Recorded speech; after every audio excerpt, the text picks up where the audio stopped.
Hello hi friends, welcome back to my YouTube channel. ಅಡುಗೆ ಮನೆಯ ಟಿಪ್ಸ್ಗಳು.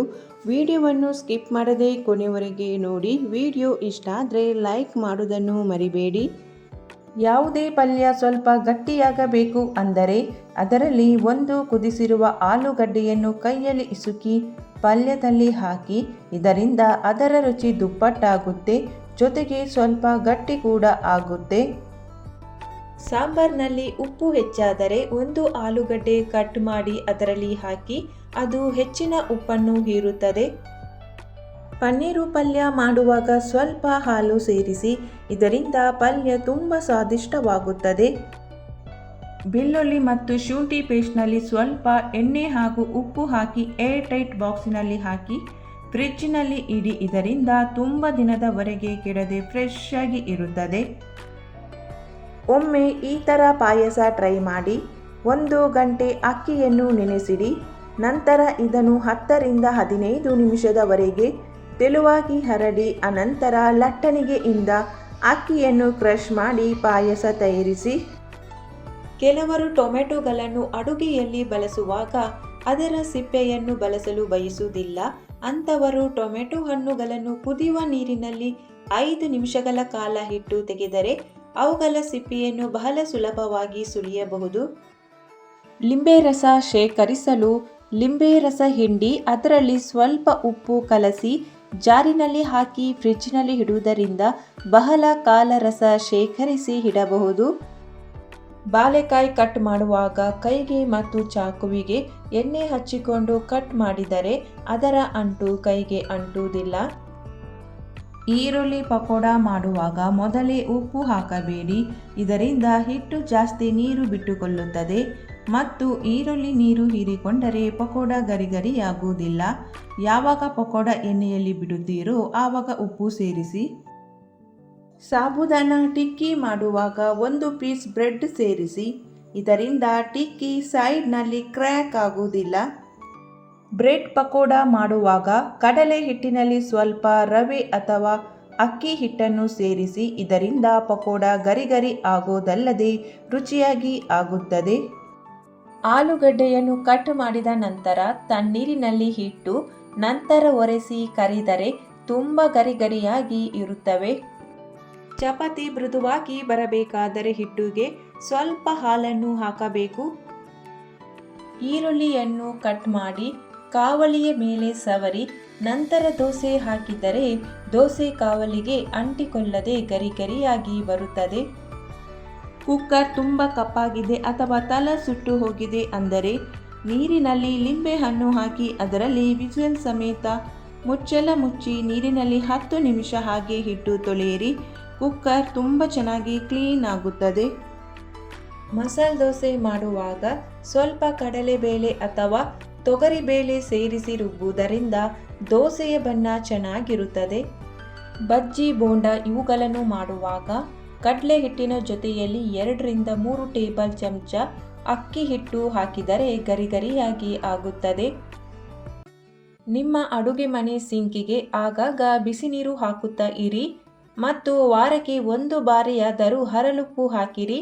ಇದರಿಂದ ನಿಮ್ಮ ಸಿಂಕಿನಲ್ಲಿ ತುಂಬ ಸರಳವಾಗಿ ನೀರು ಹರಿಯುತ್ತದೆ.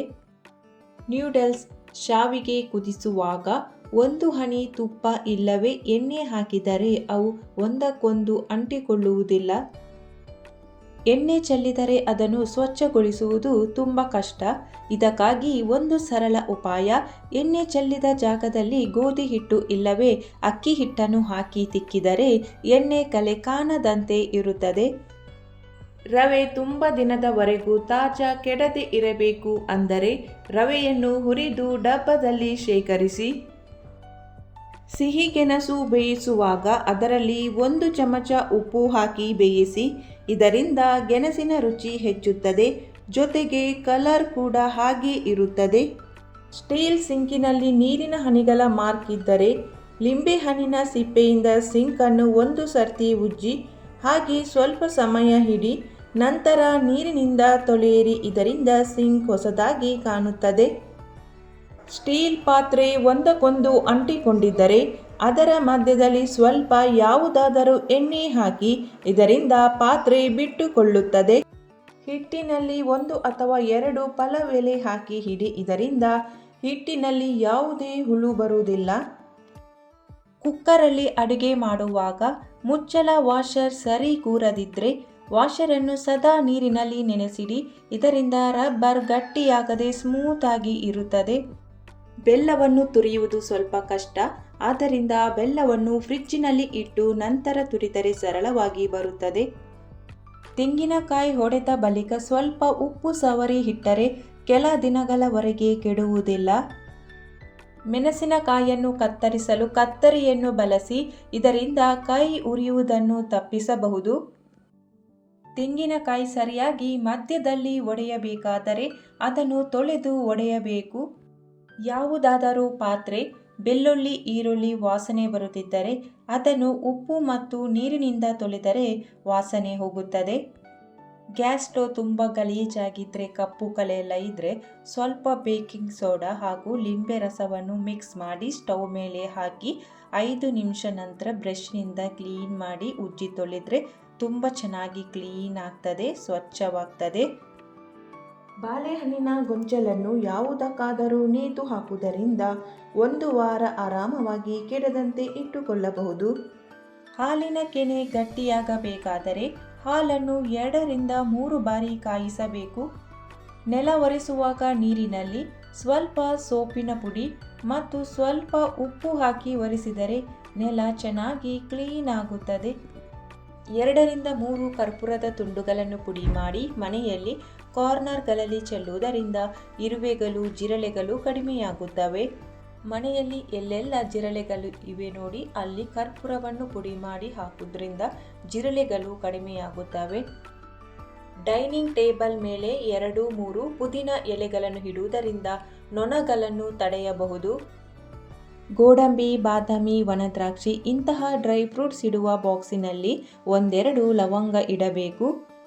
ಕರ್ಪೂರದ ತುಂಡುಗಳು ಬೇಗ ಕರಗಿ ಹೋಗುತ್ತವೆ.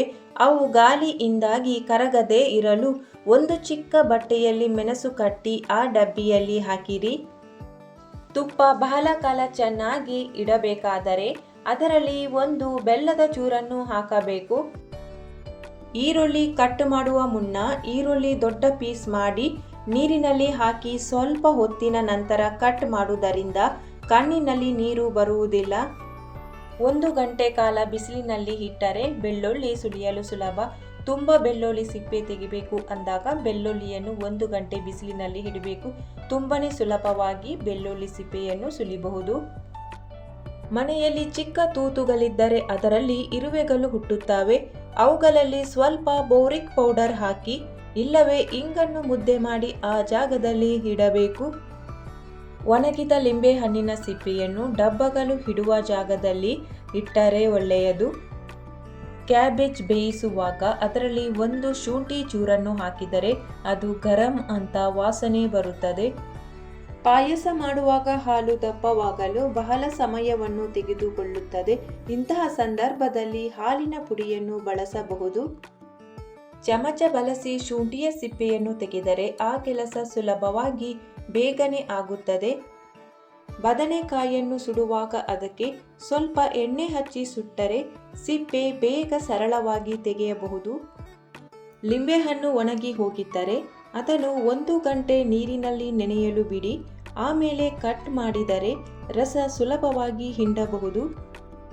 ಮೆಣಸಿನಕಾಯಿಯನ್ನು ಅಧಿಕ ಸಮಯದವರೆಗೆ ಫ್ರೆಶ್ ಆಗಿರಲು ಅದರ ಮೇಲಿರುವಂಥ ತೊಟ್ಟನ್ನು ತೆಗೆದು ಡಬ್ಬದಲ್ಲಿ ಹಾಕಿ ಸ್ಟೋರ್ ಮಾಡಿ ಇಡಬೇಕು. ತುಂಬ ದಿನದವರೆಗೆ ಫ್ರೆಶ್ ಆಗಿರ್ತದೆ. ಫ್ರಿಜ್ನಲ್ಲಿ ಅರ್ಧ ಲಿಂಬೆ ಹಣ್ಣನ್ನು ಕಟ್ ಮಾಡಿ ಇಡುವುದರಿಂದ ದುರ್ವಾಸನೆ ದೂರವಾಗುತ್ತದೆ. ಹಾಟ್ ಬಾಕ್ಸಿನಲ್ಲಿ ತಿಂಡಿ ಇಟ್ಟ ಬಳಿಕ ಅದನ್ನು ಬಟ್ಟೆಯಿಂದ ಮುಚ್ಚಿದರೆ ತೇವಾಂಶ ಉಂಟಾಗುವುದಿಲ್ಲ. ಕಾಫಿ ಅಥವಾ ಚಹಾ ಸೋಸುವ ಸ್ಟ್ರೈನರ್ 2 ನಿಮಿಷ ಬಿಸಿ ನೀರಿನಲ್ಲಿ ಮುಳುಗಿಸಿ ಇಡುವುದರಿಂದ ಸಣ್ಣ ಸಣ್ಣ ರಂಧ್ರಗಳಲ್ಲಿ ಇರುವ ಚಹಾ ಅಥವಾ ಕಾಫಿ ಪುಡಿ ಸ್ವಚ್ಛವಾಗುತ್ತದೆ. ಪಾಯಸ, ಉಪ್ಪಿಟ್ಟಿನಂತಹ ತಿಂಡಿಗಳಿಗೆ ಬಳಸುವ ಶಾವಿಗೆಯು ಹೆಚ್ಚು ದಿನ ಕೆಡದಂತೆ ಇರಬೇಕಾದರೆ ಅದನ್ನು ಕೆಂಪಗೆ ಹುರಿದು ಗಾಳಿಯಾಡದ ಡಬ್ಬದಲ್ಲಿ ಇಡಬೇಕು. ಸಾರಿನಲ್ಲಿ ಖಾರ ಹೆಚ್ಚಾಗಿದ್ದರೆ ಅದಕ್ಕೆ ಲಿಂಬೆ ಹಣ್ಣಿನ ರಸ ಮತ್ತು ಸ್ವಲ್ಪ ಉಪ್ಪನ್ನು ಸೇರಿಸಿ ಸರಿಪಡಿಸಬೇಕು. ಬೆಂಡೆಕಾಯಿ ಬಾಡದಂತೆ ಒಂದೆರಡು ದಿನಗಳವರೆಗೆ ಕಾಪಾಡಬೇಕೆಂದರೆ ಅವುಗಳ ತೊಟ್ಟುಗಳನ್ನು ಕಿತ್ತಿಡಬೇಕು. ನೀರನ್ನು ಕುದಿಸುವಾಗ ಪಾತ್ರೆಯನ್ನು ಮುಚ್ಚಿರಿ, ಇದರಿಂದ ನೀರು ಬೇಗನೆ ಬಿಸಿಯಾಗುತ್ತದೆ. ಬೆಳ್ಳುಳ್ಳಿ ಮತ್ತು ಈರುಳ್ಳಿಯ ವಾಸನೆಯನ್ನು ಕೈಯಿಂದ ತೊಲಗಿಸಲು ಕೈಗಳಿಗೆ ಲಿಂಬೆಹಣ್ಣು ಉಜ್ಜಿ ನಂತರ ಸೋಪಿನಿಂದ ಕೈ ತೊಳೆಯಬೇಕು.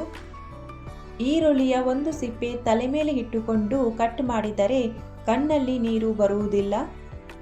ಈ ಉಪಯುಕ್ತ ಮಾಹಿತಿ ನಿಮಗೆ ಇಷ್ಟವಾಗಿದ್ದರೆ ವಿಡಿಯೋಗೊಂದು ಲೈಕ್ ಮಾಡಿ, ವಿಡಿಯೋವನ್ನು ಶೇರ್ ಮಾಡಿ. ಇಂತಹದೇ ಇನ್ನೂ ಹಲವಾರು ಉಪಯುಕ್ತ ಮಾಹಿತಿಗಾಗಿ ಈ ಚಾನಲನ್ನು ಸಬ್ಸ್ಕ್ರೈಬ್ ಮಾಡಿ. Thank you for watching.